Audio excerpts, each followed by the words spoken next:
네, 창세기 9장에서 하나님은 방주에서 내린 노아와 그의 아들들에게 복을 주시며 생육하고 번성해라 또 땅에 충만하라 라고 말씀하셨습니다. 노아와 그의 가족들 그리고 방주에서 구원을 받은 동물들에게 무지개를 증거로 주시면서 다시는 홍수로 그 생명을 멸하지 않으시겠다라고 약속도 주셨습니다. 이제 노아의 세 아들로부터 시작하여서 사람들이 온 땅에 퍼지게 됩니다. 노아의 아들들은 셈과 함과 야벳이라는 이름의 순서로 계속 언급이 되는데요. 창세기 10장 21절 말씀을 보면 셈은 에벨 온 자손의 조상이요 야벳의 형이라 그에게도 자녀가 출생하였으니 라고 말씀하셔서 셈이 야벳의 형이다 라고 번역을 하고 있습니다. 그런데 이 구절은 히브리어 성경으로 보게 되면 셈은 야벳의 형제로 연장자다라는 해석과 셈은 연장자인 야벳의 형제다라는 두 가지 해석이 다 가능합니다. 그래서 우리 성경은 1번의 해석을 따라서 셈을 노아의 큰 아들, 셈이 야벳의 형이고 이제 장자다라는 식으로 해석을 하고요. 그런데 일부 학자들은 뒤의 해석을 따라서 야벳이 노아의 큰 아들이다라고 해석을 합니다.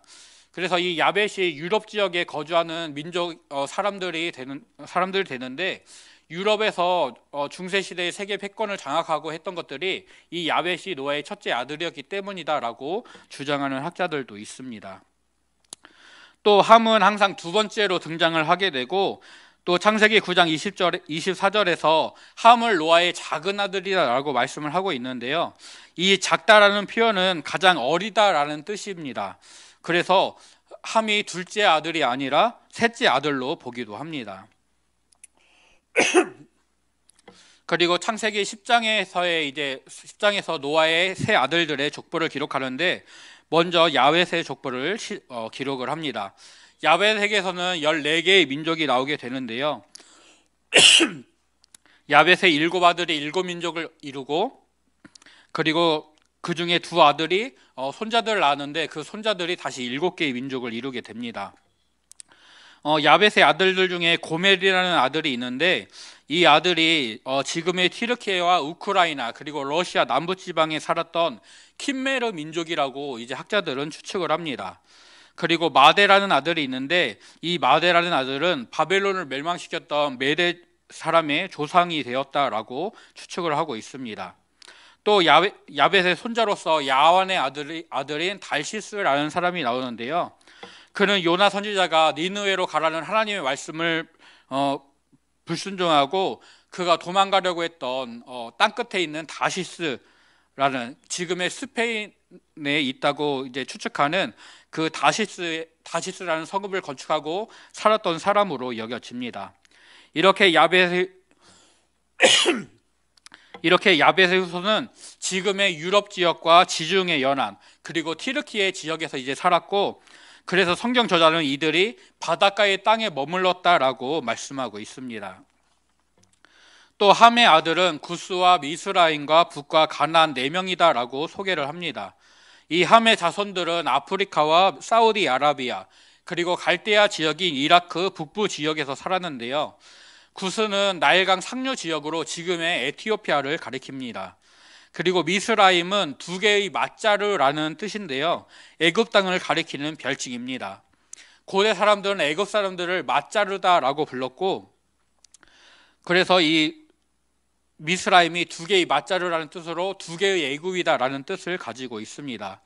이것은 고대 이집트가 상 이집트와 하 이집트 2개의 나라로 이루어졌었고 수도도 2개였었던 것을 역사적으로 수도도 2개였었는데 이 미스라임이라는 말이 2개의 이집트를 가리키는 그런 말로 이해를 하고 있습니다. 또 붓이라는 나라는 아프리카 동부의 소말리아나 아니면 아프리카 북서부의 리비아를 가리킨다라고 추측을 하고 이 가나안은 요단강 동서쪽에 있는 땅으로 나중에 이스라엘이 차지하게 되는 땅입니다. 그리고 이 함의 자손 중에 구스의 아들 그 중에 니므롯이 있는데 그는 세상의 첫 용사였고 여호와 앞에서 용감한 사냥꾼이었다라고 말씀합니다. 이 용사라는 말은 강하다, 뛰어나다라는 의미와 함께 유력자다, 권력자다라는 뜻도 가지고 있습니다. 이 니므롯이 다른 이보다 힘이 세고 강했다, 뛰어난 사람이었다, 그리고 큰 세력을 모았다라는 것을 알려줍니다. 니므롯은 갈디아 땅, 시날 땅에 나라를 세우게 되는데요. 일부 성경학자들은 니므롯이라는 이름이 건장하다라는 뜻과 함께 반역하다라는 뜻도 가지고 있는 말이기 때문에 이 니므롯이 시날 땅에서 사람들을 모으고 나라를 세웠으며 바벨탑을 쌓았던 인물이다라고 추측하기도 합니다. 하나님을 향한 반역이 니므롯에 의해서 시날 땅 바벨에서 시작된 그의 나라에서 발생했다라고 생각을 하는 것입니다. 마지막으로 셈의 후손들이 언급이 됩니다. 셈의 후손은 가나안의 동쪽과 페르시아만의 북쪽에 있는 시리아와 이란과 이라크 지역에서 이제 그 백성들이 살게 됩니다. 그리고 셈은 에벨의 조상이다라고 소개가 되는데요. 에벨은 벨렉과 욕단의 아버지로 히브리라는 말의 어원이라고 이제 학자들이 추측을 합니다. 창세기 14장 13절에서 아브라함을 히브리 사람이라고 말하는데요. 이 에벨이라는 말, 히브리라는 말이 가로지르다, 건너다라는 뜻을 가지고 있습니다. 그래서 에벨의 후손이었던 아브라함이 하나님의 부르심을 받아 유브라데 강을 건너 가나안 땅으로 오게 되었던 것을, 가나안 땅으로 이주했던 것을 반영하는 것이 히브리 사람 또는 에벨이라는 이름인 것입니다. 또 창세기 10장 25절은 에벨의 아들 벨렉 때에 세상이 나뉘었다라고 말씀을 합니다. 일부 성경학자들은 이 세상이 나님을 육지가 여러 대륙으로 나뉘게 된 것이다라고 주장을 하기도 하지만, 학자들 대부분은 바벨탑 사건을 통해서 언어가 혼잡하게 되고 하나님께서 사람들을 흩으시는 것, 온 지면에 흩으시는 것이 바로 이 세상의 나님이다라고 해석을 하고 있습니다. 이렇게 성경 저자는 창세기 10장에서 셈과 함과 야벳의 후손들을 각 언어와 종족과 나라대로 기록을 한다라고 말을 합니다. 이것은 창세기 11장에서 하나님께서 언어를 나누시고 그들을 흩으시기 때문입니다. 하나님의 흩으심으로 노아의 후손들, 그 자손들이 각기 언어가 동일한 사람들끼리 한 민족을 이루고 한 나라를 이루고 각자의 영역에서 이제 골고루 퍼져서 살아가게 됩니다.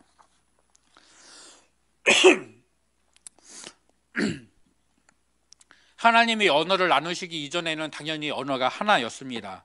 창세기 2장 19절을 보게 되면 여호와 하나님이 흙으로 각종 들짐승과 공중의 각종 새를 지으시고 아담이 무엇이라고 부르나 보시려고 그것들을 그에게로 이끌어 가시니 아담이 각 생물을 부르는 것이 곧 그 이름이 되었더라라고 말씀하고 있습니다. 아담이 처음 말했던 언어가 어떤 언어인지는 알 수 없지만 아담이 말했던 언어, 그 동물들의 이름을 불렀던 언어가 전 세계의 표준어가 되었습니다. 아담 이후로 태어난 모든 사람들은 아담에게서 하와에게서 그 말을 배웠고 그 언어를, 배운 언어를 사용했습니다. 그렇게 노아의 홍수 이후로도 온 땅의 언어와 말은 오직 하나였습니다. 하나님께서는 노아와 그의 아들들에게 생육하고 번성하며 땅에 가득하여 그 중에서 번성하라 말씀하셨고, 이제 셈과 함과 야벳이 자녀들을 낳았고 그 자녀들이 다시 자녀들을 낳으면서 그들이 번성하게 되었습니다. 또 저마다 무리를 이루고 각자 흩어져서 살게 되었습니다. 이 에벨의 아들 벨렉 때의 세상이 나뉘었다라고 말씀하는데, 창세기 11장에 기록된 족보를 보게 되면 에벨이 벨렉을 낳은 것이 홍수 약 100년이 지나서입니다. 그리고 벨렉이 239년을 살게 되는데요. 즉 바벨탑 사건은 홍수 이후에 100년에서 300년 사이에 일어났던 일로 추정할 수가 있습니다.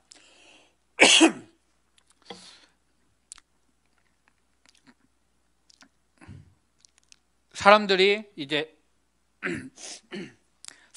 하나님의 말씀을 따라 생육하고 번성하면서 각자 흩어져서 살게 되던 중 몇몇 사람들이 동방으로 옮기다가 시날 평지를 만났고 거기서 거류하게 되었습니다. 여기서 만나다라는 말은 말로 번역된 히브리어 단어는 마차라는 단어인데요. 이 단어는 발견하다라는 뜻을 가지고 있습니다. 즉 사람들이 자기들이 거주하기에 좋은 땅을 찾아서 여기저기 헤매고 다니다가 그리고 동방으로 이주하다가 그 시날 땅을 발견했다라는 뜻입니다.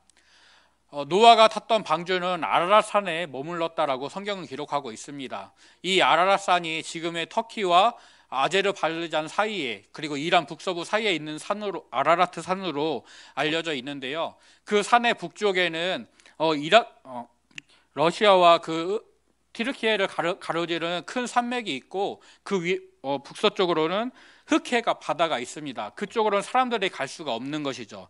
그래서 그 사람들은 산 아래쪽으로 내려와서 평지를 따라 이란과 이라크 쪽으로 이제 갈대아 지역으로 이동을 하게 됩니다. 그리고 그 시날 평지에서 넓은 평지를 만나게 되었고 사람들이 살기 좋은 땅이었기 때문에 그곳에서 거주하게 됩니다. 가인이 땅에서 유리하는 자가 될 것이다 라는 말씀을 들은 후에 에덴 동쪽 롯 땅에 거주하면서 스스로 성을 쌓고 살았던 것처럼 메소포타미아 땅 시날 평지에 모인 사람들도 성읍과 탑을 건설하고 그곳에서 살아가고자 계획을 세우게 됩니다. 그런데 4절에서 사람들이 성을 쌓는 이유, 그 목적을 말씀하고 있는데요. 그들은 우리 이름을 내고 온 지면에 흩어짐을 면하자라면서 성읍과 탑을 건설하고 그 탑 꼭대기를 특별히 하늘에 닿게 하자라고 말하고 있습니다. 그들이 우리 이름을 내자라고 말하고 있는 것은 이 성읍을 건축하는 사람들이 자신들의 업적에 따른 어떤 불멸, 영원성을 추구하고 있는 것을 알려줍니다. 이 사람들은 대규모의 토목 공사를 통해 후대에도 길이 남게 될 건축물을 세우고 이 건축물을 세운 자신들의 이름이 후대들로부터 영원히 기억되기를 기대했습니다. 그래서 후대의 사람들이 자신들을 기억하고 숭배할 만큼 아주 뛰어난, 아주 커다란, 그래서 그 높이가 하늘까지 닿을 만한 엄청난 성읍을, 그 탑을 쌓고자 했었습니다. 홍수로 인해 이전 세대의 모든 것이 사라졌습니다. 그들은 그것을 기억하면서 자신들만큼은 그 이름이 잊혀지지 않기를, 자신들의 이름은 영원히 사그러들지 않기를 기대합니다.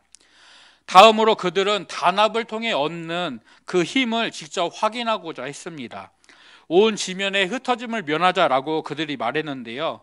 성읍과 탑을 쌓아서 흩어짐을 면하고 하나로 힘을 결집한 집단을 이루게 된다라면 그들은 하나님의 도움이 없이도 그들을 구원하시고 그들에게 생명을 주시는 하나님 없이도 스스로의 힘으로 강력해질 수 있을 것이라 생각하고 자기들만의 나라를 만들려고 합니다. 시날 평지가 있는 메소포타미아 지역은 돌이 귀한 대신에 점토질의 흙이 풍부한 땅이라고 합니다. 그래서 사람들은 벽돌을 구워서 성읍과 탑을 쌓고자 했습니다. 또 그 지역의 풍부한 기름의 부산물을 이용해서 벽돌을 단단히 고정했습니다. 모인 사람들, 강력한 지도자와 또 모인 사람들의 단합된 노동력은 대규모 토목 공사를 가능하게 했습니다. 앞서 말씀드렸던 것처럼 일부 성경학자들이 주장하는 대로 니무롯 같은 강력한 지도자가 세워져서 그가 왕이 되었고 이 공사를 강제했을 수도 있습니다. 하나님은 사람들에게 온 땅에 충만하고 그 중에서 번성하라라고 말씀하셨지만 사람들은 니무롯과 같은 강력한 지도자의 명령에 따라 그 인도를 따라 하나님의 명령을 듣는 것보다는 사람 왕을 세우기를 원했고 그의 말을 듣고자 했습니다. 그들은 탑 꼭대기를 하늘에 닿게 하자라는 교만, 그리고 우리 이름을 내자라는 탐심, 이것으로 가득하여서 온 지면에 흩어짐을 면하자라는 하나님의 뜻에 정면으로 반대하는, 하나님의 말씀에 반역하는 그런 행동들을 하게 됩니다.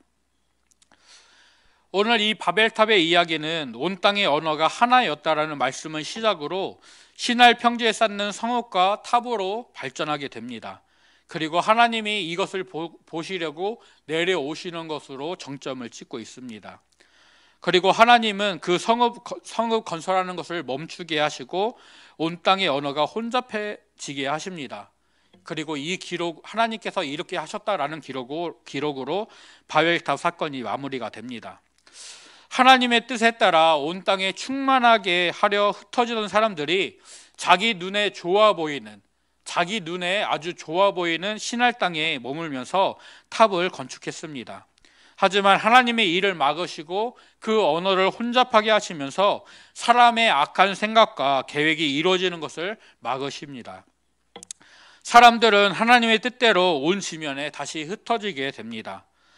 하나님의 주권을 무시하고 하나님의 말씀을 무시하고 인간 중심으로 자기 중심으로 살려있던 이런 악한 시도가 무너지고 인간의 역사가 다시 하나님의 주권을 따라 하나님의 뜻을 따라 움직이고 있다는 것을 우리에게 보여주고 있습니다. 인간 역사에 나타나는 하나님의 주권은 흩어지게 된 사람들 중에 갈대아인의 우르에서 살던 데라의 아들 아브람을 택하시고 부르시는 것으로 다시 한번 나타나게 됩니다. 갈대아는 사람들의 탐심과 교만이 심판받았던 그 시날 평지가 있는 땅입니다. 또 여호수아는 세겜에서 이스라엘 백성들에게 너희가 하나님만을 섬겨야 된다라고 말할 때에 아브라함이 본래는 우상을 섬기던 자였다라고 말을 합니다. 여호수아 24장 2절을 보면 여호수아가 모든 백성에게 이르되 이스라엘의 하나님 여호와께서 이같이 말씀하시기를 옛적에 너희의 조상들 곧 아브라함의 아버지 나홀의 아버지 데라가 강 저쪽에 거주하여 다른 신들을 섬겼으나 라고 말씀하고 있습니다. 그러나 그런 아브라함을 하나님이 택하시고 부르셨습니다. 하나님은 온전한 자신의 뜻에 따라 자신의 주권에 따라 바벨탑이 세워지던 그 땅에서 우상을 섬기면서 살고 있던 아브라함을 택하셨고 그를 부르셨고 그에게 약속을 주시고 그를 믿음 가운데 세워지게 하셨습니다. 아브라함을 통해 하나님의 백성 이스라엘이 그리고 온 세상의 구원자 예수 그리스도가 이 세상에 오시게 되었습니다. 이렇게 인간의 모든 역사는 하나님의 주권 아래 하나님의 뜻 아래 있다는 것이 우리에게 증거됩니다. 그리고 하나님은 그 주권으로서 사람들에게 은혜를 베풀어 주십니다. 아담이 범죄했을 때 하나님은 그에게 은혜를 베푸셔서 가죽옷을 지어 입혀 주십니다. 가인이 범죄했을 때에도 그를 땅에서 유리하는 자가 되게 하시는 것으로 그에게 은혜를 베풀어 주셨습니다. 사람들의 마음이 항상 악하고 그 죄악으로 가득했던 그 세상을 심판하실 때도 하나님은 노아의 방주를 통해 은혜를 다시금 베풀어 주십니다. 또 홍수 심판 이후에 바벨탑으로 범죄하게 되는 인간들에게 하나님은 그들을 흩으시기는 하지만 그 흩어진 사람들 중에서 아브람이라는 인물을 택하심으로 다시금 하나님의 구원 역사를 하나님의 은혜 베푸심을 시작하십니다.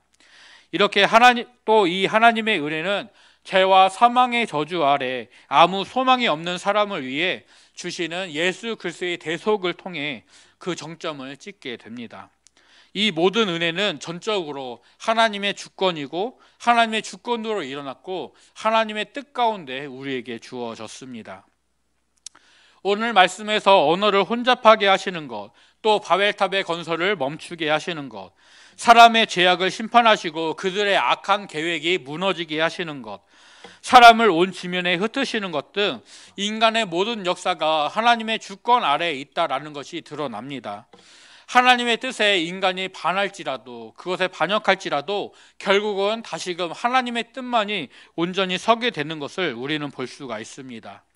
그리고 그 중에서 심판 중에도 긍휼을 잊지 않으시고 구원의 방편을 마련해 주시는 것, 온 인류가 흩어진 와중에서도 한 사람을 택하시고 세우시는 것, 죄와 사망의 권세를 끊으시고 참 생명을 주시는 그 은혜와 주권도 하나님께 있다라는 것이 우리에게 증거되고 있습니다.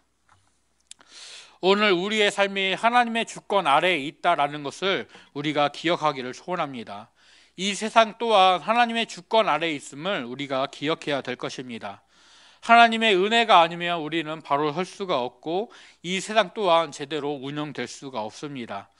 하나님의 뜻에 반항하던 사람들이 하나님의 심판을 받고 하나님의 뜻대로 다시금 흩어지게 됐던 것을 기억하면서 오늘 하나님의 주권과 은혜 아래 우리가 하나님 편에 온전히 설 수 있기를, 하나님의 뜻에 온전히 순종하기를 결단하고 우리를 온전하게 하시는 하나님의 말씀과 은혜를 따라가는 저와 성도님들 되시기를 간절히 소원하고 축복합니다. 특별히 하나님의 주권과 하나님의 전능하심과 하나님의 위대하심을 인정하지 않게 하는 이 교만을 우리가 버려야 할 줄로 믿습니다. 신할 땅에 모인 사람들이 우리의 이름을 내자 저 하늘 꼭대기에 저 하늘에 우리의 탑 꼭대기가 닿게 하자라면서 그들의 교만한 마음으로 자신의 이름을 남기고 했던 욕심으로 행동하였습니다. 그들의 교만을, 그들의 탐심을 하나님이 심판하시고 허물어 버리십니다. 하나님이 필요 없는 것처럼 내 힘과 결심으로, 지식으로, 경험으로만 살려고 하는 교만을 우리는 버려야 합니다. 하나님 말고 다른 무언가를 의지하는, 무언가를 우선하는 마음을 우리는 버려야 합니다. 오늘 교만한 자들을 흩으셨던 하나님의 준엄한 심판을 기억하면서 오직 겸손과 순종으로 주 앞에 나아가는 우리가 될 수 있기를 간절히 소원합니다. 그래서 오늘 하루를, 우리가 살아가는 모든 삶을 나의 힘이나 나의 경험이 아니라, 나의 교만한 어떤 마음이 아니라 오직 하나님 앞에 겸손히 무릎 꿇고 주님이 인도하시는 그 길을 순종으로 따라가면서 주님과 동행하는 저와 성도님들 되시기를 간절히 소원하고 축복합니다.